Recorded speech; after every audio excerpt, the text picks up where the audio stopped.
Assalamualaikum warahmatullahi wabarakatuh.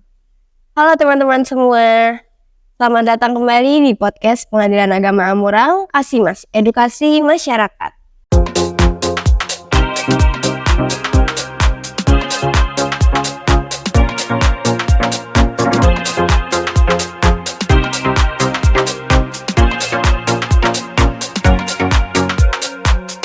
Nah, pada podcast kita pada hari ini, kita kedatangan narasumber dari bagian kepanitraan, yaitu Bapak Muhammad Saleh SHI, selaku Panitera Muda Gugatan di Pengadilan Agama Amurang. Mari kita langsung sapa narasumber kita. Assalamualaikum, Pak. Waalaikumsalam warahmatullahi wabarakatuh. Gimana kabarnya, Kak? Alhamdulillah, Pak, baik. Bapak, bagaimana, Pak? Alhamdulillah sehat.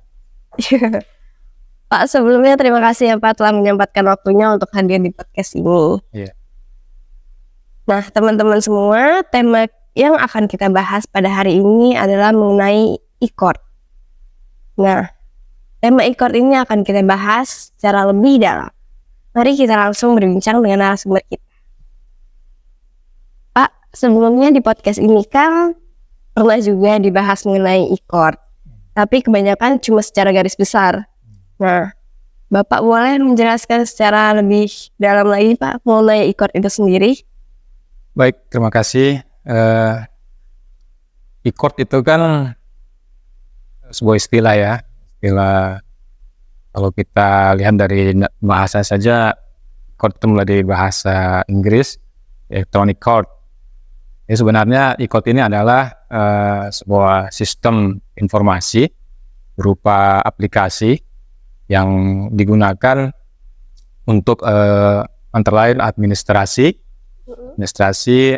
kemudian persidangan secara elektronik. Dan lahirnya e-court ini awalnya embrionya itu mulai dari lahirnya Perma nomor 3 tahun 2018. Kemudian disempurnakan dengan Perma nomor 1 tahun 2019. Kemudian diubah dengan terbaru, yaitu Perma nomor 7 tahun 2022. Oke. Nah Pak, untuk jenis layanan yang ada di e-court itu mencakup apa saja ya Pak? Baik, dengan telah disempurnakannya e-court ini dengan Perma 7 tahun 2022, di e-court itu terdiri dari layanan yang pertama ya, layanan e-filing atau electronic filing. Jadi nanti di situ calon pengguna atau user dari e-court itu akan memasukkan data-data perkaranya di sistem e-court, e-filing. Ini mulai dari, yang penting itu pasti user itu harus mempunyai domisili elektronik. Email.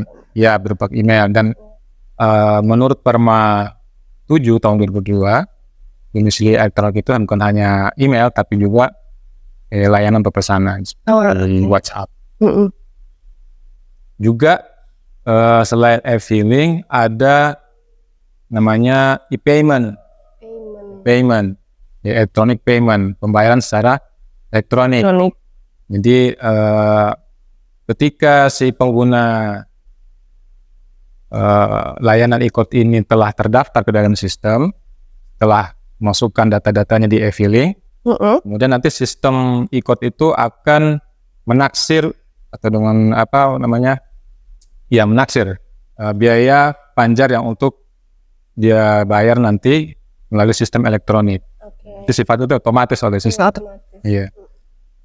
Kemudian setelah pengguna ini mendaftar dan nanti divalidasi oleh pengadilan, kemudian ada namanya layanan e-summon. E-summon itu atau panggilan elektronik. Jadi dengan e-court ini, panggilan itu sudah tidak lagi seperti biasa manual ya, kita datang ke tempat tinggal, tempat kediaman dari pihak ya, perkara, tapi dipanggil melalui sarana elektronik. Ya, tadi itu email. Masih elektronik itu. Kemudian ada lagi e-litigation. E-litigation. Jadi setelah dia namanya berproses di persidangan itu, administrasinya mulai dari pembayaran, pendaftaran, pemanggilan. Nah, saat sidang nanti, itu namanya ada e-litigation. Jadi para pihak itu dapat menggunakan sarana e-court untuk mengajukan jawaban, replik, duplik, bahkan kesimpulan secara tertulis itu melalui yang diupload secara daring live melalui sistem e-court. Jadi tidak perlu lagi datang ke persidangan di kantor pengadilan. Kemudian ada lagi yaitu upaya hukum yang bisa difasilitasi oleh e-court ini, yaitu kayak verzet dan banding. Kira-kira itu yang dapat dilayani oleh e-court. Berarti banyak kalau bukan jenis layanan di e-court itu. Tadi sudah dijelaskan mulai jenis layanannya ya Pak. Untuk jenis perkaranya nih Pak, perkara apa saja yang bisa diselesaikan atau didaftarkan melalui e-court?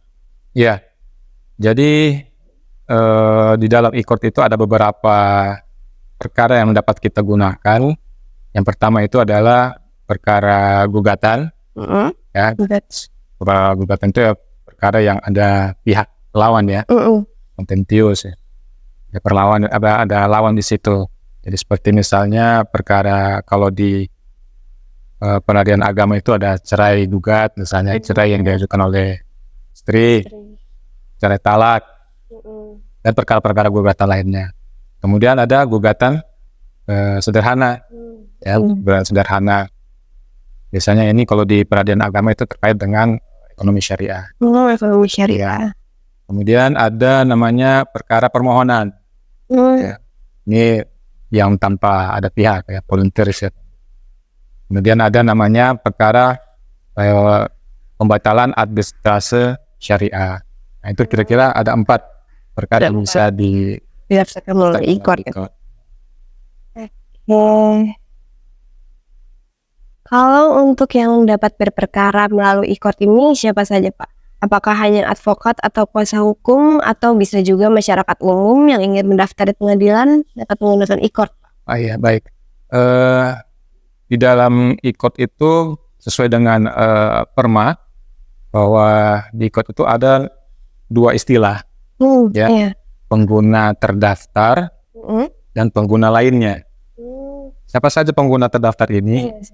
Nah, pengguna terdaftar itu adalah dia yang pertama advokat, ya, tentunya dengan syarat-syarat yang sudah ditentukan oleh peraturan perundangan. Ya. Kemudian dengan lahirnya Perma 7 2022 ini ditambah lagi satu namanya kurator. Ya, kurator. Biasanya ini kan dengan pengadilan niaga. Ya. Kemudian istilah yang lain itu pengguna lainnya, ya, pengguna lainnya itu dia bisa terdiri dari perorangan ya. Pokoknya pengguna lain itu selain advokat dan kurator, bisa berupa perorangan ya, subjek hukumnya berupa perorangan, bisa juga dia dari instansi pemerintah atau lembaga negara, bisa juga berbentuk badan usaha atau badan hukum. Tentunya yang berbentuk instansi pemerintah dan badan hukum tentu ada namanya kuasa nanti yang sampai ditunjuk untuk mewakili untuk mendaftar di e-court itu. Berarti masyarakat umum boleh kan? Boleh. Ya, itu nama yang tadi disebut dengan perorangan. Berarti masyarakat umum harus datang dulu di pengadilan untuk membuat akun e-court baru bisa mendaftarkan secara e-court. Oh ya. Bagaimana? Tentu sekarang kan zamannya sudah elektronik semua ya. Iya. Elektronik. Jadi masyarakat pencari keadilan itu tidak perlu lagi datang ke kantor untuk kalau misalnya ada kesulitan untuk membuat akun atau ada permasalahan dalam penggunaan e-court, tidak perlu lagi datang langsung ke kantor, tapi cukup saja menghubungi PTSP, PTSP online yang ada di Pengadilan Agama Amurang. Nanti bisa dilihat di website ya, Pengadilan Agama Amurang. Situ ada nomor WhatsApp yang bisa dihubungi. Nanti petugas akan melakukan konfirmasi di situ, membantu pembuatan akun atau ada permasalahan lainnya. e-court. Berarti kalau ada yang kesulitan untuk mendaftarkan akun e-court bisa menghubungi layanan pengadilan ya, Pak? Oke. Nah, Pak, kalau keuntungan apa saja yang bisa diambil kalau kita berperkara secara elektronik ini, Pak, melalui e-court? Ya, karena e-court ini sifatnya instrumen alat bantu dan sifatnya elektronik. Untuk kalau kita lihat manfaatnya itu kita lihat dari dua sisi ya, efektivitasnya dan efisiensinya.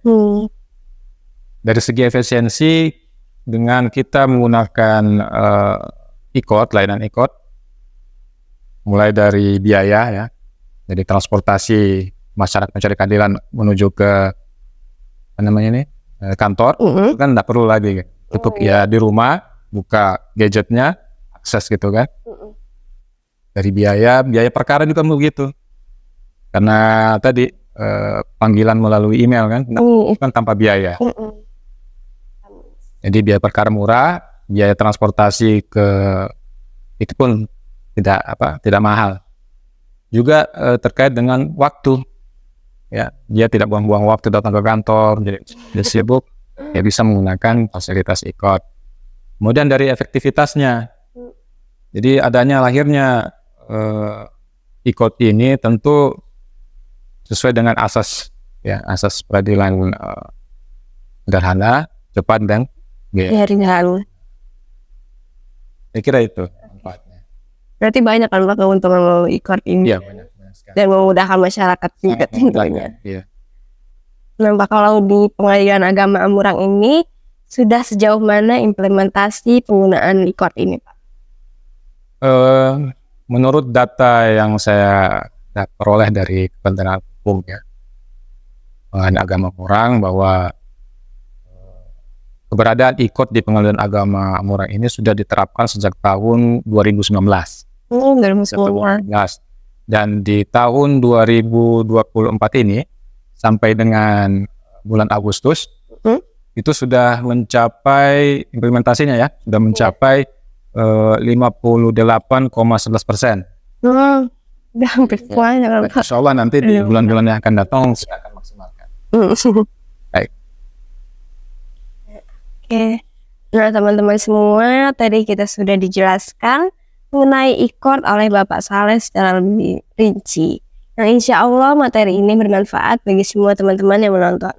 Nah, Pak, sebelum penutupan, apakah ada kata-kata terakhir dari Bapak mengenai e-court ini? Boleh disampaikan. Ya, terima kasih. Jadi pada pemirsa Kasimas podcast Pengadilan Agama Amurang, saya mengharapkan pada masyarakat pencari keadilan untuk menggunakan layanan e-court, tentunya untuk demi kemudahan dari para pihak itu sendiri. Dan juga Pengadilan Agama Amurang ini sedang melaksanakan zona integritas. Untuk itu kami mohon dukungannya untuk subscribe, like, dan komen media-media sosial Pengadilan Agama Amurang. Terima kasih. Oke, makasih Pak. Ya, sama-sama. Nah, untuk teman-teman bila masih ada yang ingin ditanyakan, boleh datang langsung ke pengadilan atau bisa juga mengecek langsung website atau sosial media kami ya. Nah, sampailah kita pada akhir acara. Terima kasih Pak Saleh atas waktunya, serta informasinya sangat bermanfaat bagi kita. Nah, untuk menutup acara kita pada hari ini, mari kita tutup dengan pantun. Buah nangka manis rasanya, dipetik dari kebunnya Ibu Ida. Mohon maaf jika salah kata dari saya. Semoga dapat berjumpa di waktu yang berbeda. Saya Ika Rahmayanti pamit undur diri. Wassalamualaikum warahmatullahi wabarakatuh. Waalaikumsalam warahmatullahi wabarakatuh.